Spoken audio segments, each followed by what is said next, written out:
Hello नमस्कार दोस्तों, स्वागत है आपका अपना डिजिटल अड्डा पे। आज हम डिस्कस करेंगे महिला आरक्षण बिल के ऊपर। क्या ये बिल जरूरी था? क्या सरकार की मंशा इस बिल को पास कराने की थी? क्या सरकार वास्तव में चाहती थी कि ये बिल पास हो जाए?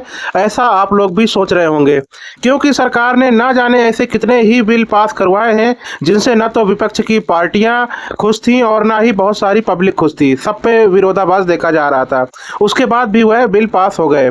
तो यह तो एक साधारण सा बिल था और सरकार आसानी से इसे पास करवा सकती थी, क्योंकि सरकार ने पहले भी क्रॉस वोटिंग करवाई है और अब भी वह ऐसा करवा सकती थी। लेकिन सरकार ने यहाँ पे सीधे सीधे एक तीर पे दो निशाने साधे। पहला, अगर बिल पास हो गया तो वाहवाही हमारी है, नहीं हुआ तो हम इसका टीकरा विपक्ष के ऊपर फोड़ देंगे। ये चीज यहाँ पर बिल्कुल साफ और क्लियर हो जाती है। जैसे ही वोटिंग होती है और बिल पास नहीं होता है, उसके बाद से ही रोना गाना शुरू हो जाता है। क्या अब देश पे सारा काम महिलाएं ही करेंगी? क्या हमारे देश की महिलाओं के ऊपर आप सारी जिम्मेदारी डाल देंगे, पुरुष समाज को अलग कर देंगे? और क्या इससे देश आगे बढ़ जाएगा? ये तो एक अलग डिस्कस हो गया। खैर, इस पे कभी दोबारा वीडियो बना लेंगे कि महिलाएं क्या कर सकती हैं, क्या नहीं कर सकती। लेकिन आपने एससी और एसटी का कोटा क्यों नहीं खत्म किया?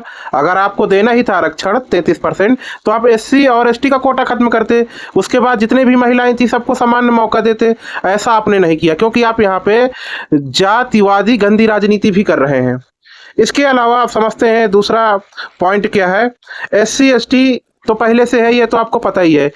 इसी पर कुछ और ओबीसी जनरल कास्ट की महिलाओं को शामिल करके उन्हें 1 या आधे % का लॉलीपॉप देके एक पूरा का पूरा 33% का आपने आरक्षण तैयार कर दिया। अब यहाँ पे समझने वाली बात यह है कि पहले से 24% तो फिक्स है एससी एसटी का। उसके बाद जो बचा हुआ हिस्सा है 33% में, उसमें भी सभी वर्ग शामिल हैं। ऐसा नहीं है कि वो ओबीसी को मिलेगा, इसमें भी सभी वर्ग शामिल है। तो ओबीसी का तो पहली बात तो कुछ मिल ही नहीं रहा है यहाँ पे। दूसरा समझते हैं हम, तीसरा पॉइंट क्या है? जो ये लेकर आए थे 33% आरक्षण वाला विधेयक जो लेकर आए थे, ये वैसे भी पारित नहीं होना था, क्योंकि अभी होना है नई जनगणना। नई जनगणना होने के बाद ये अनुमान लगाया जाएगा, परिसमन होगा कि कहाँ पे कितनी सीटें बढ़नी है, कहाँ पे कितनी सीटें घटनी है। उसके बाद ही ये संभव हो पाएगा कि इस आरक्षण को आगे लागू किया जाए या कैसे करना है, या इसका जो भी लेखा जोखा है वह बाद में ही हो सकता था। ये बात भी तय थी, यानी इस बिल को पास होने के बाद भी इसे लागू नहीं किया जा सकता था।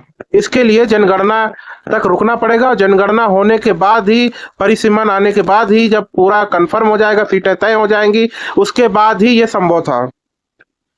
और अगर बात करें यहाँ पे सरकार की मंशा की, तो ये विधेयक क्यों लेके आई सरकार, जब सरकार को पता है कि इसे पारित अगर हम करवा भी लेंगे तब भी इसे लागू होना नहीं है।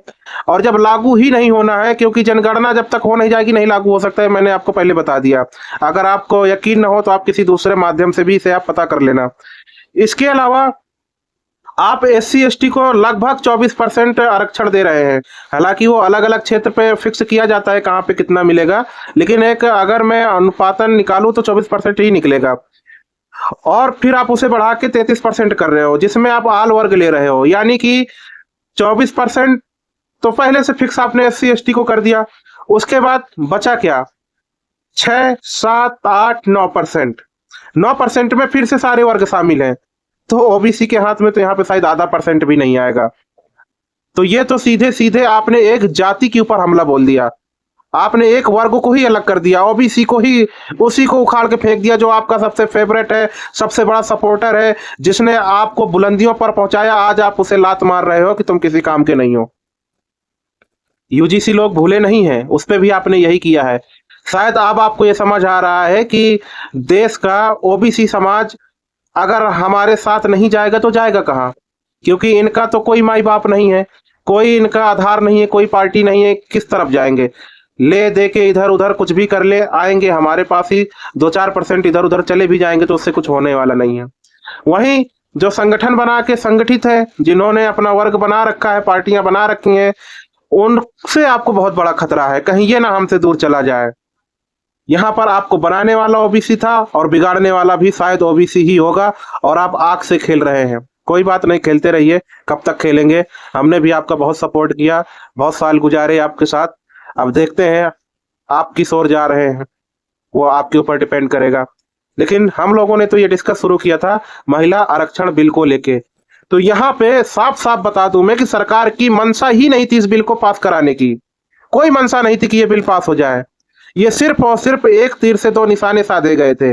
अगर पास हो गया तो वाहवाही लूट लेंगे, नहीं हुआ तब भी वाहवाही लूटेंगे कि हमने तो प्रयास किया, विपक्ष ने नहीं होने दिया।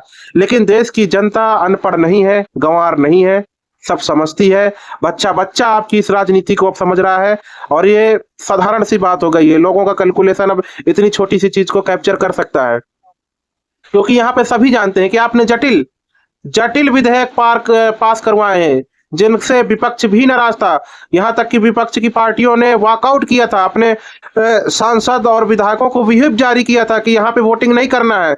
लेकिन आपने उनके अंदर सेंध लगा के, अंदर घुस के, तोड़ फोड़ करके और क्रॉस वोटिंग करा के आपने विधेयक पारित करवा लिया था।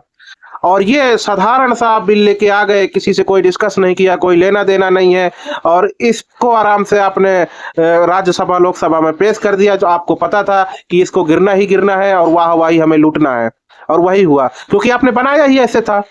आपने तो एक वर्ग को ही नकार दिया, आपने तो लात मार दिया पूरे के पूरे ओबीसी सिस्टम को।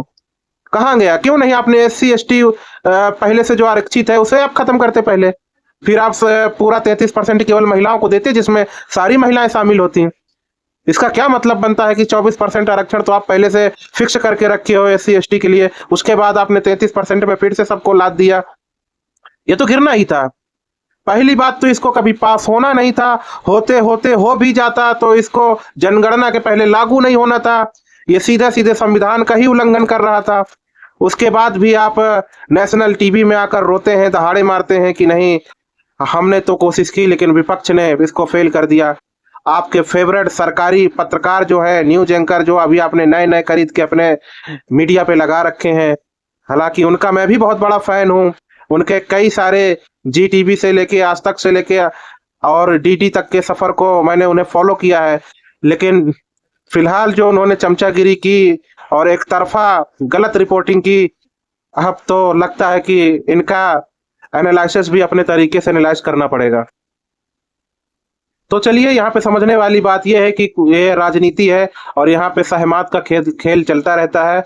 और जहां तक मेरी अपनी राय है, मेरी एनालिसिस है, वो यही है कि ये विधेयक सिर्फ और सिर्फ वाहवाही लूटने के लिए लाया गया था। सरकार की कोई मंशा नहीं थी इस विधेयक को पारित कराने की। तो ऐसी ही आग उगलती हुई किसी दूसरे वीडियो के साथ आपसे फिर से मुलाकात होगी। तब तक के लिए जय हिंद।